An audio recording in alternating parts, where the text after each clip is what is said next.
jour, il y a bien longtemps, en Méditerranée, des hommes sont entrés dans une grotte. Ils ont peint leur vie sur les murs. Les animaux qu'ils chassaient, ce monde naturel qui était toute leur vie. Puis ils ont laissé leurs empreintes. Et ils sont partis.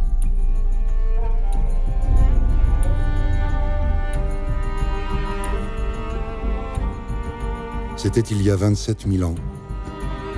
Cette grotte est la grotte Cosquer, dans les calanques de Marseille, en France.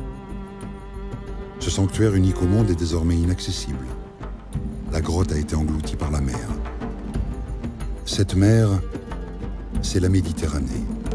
C'est bien plus qu'une simple étendue d'eau.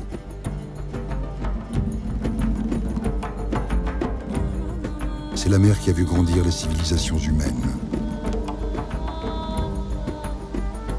Avec elle, l'homme a parcouru un chemin immense.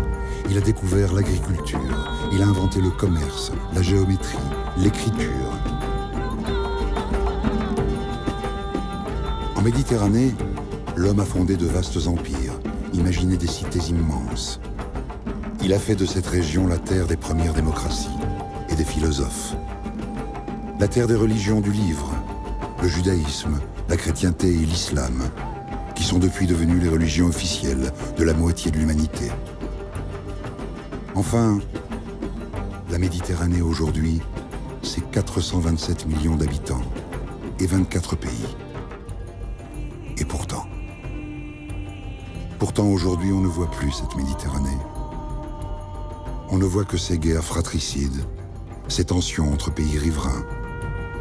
On ne parle que de ces conflits religieux, de ces crises économiques, de ces fractures.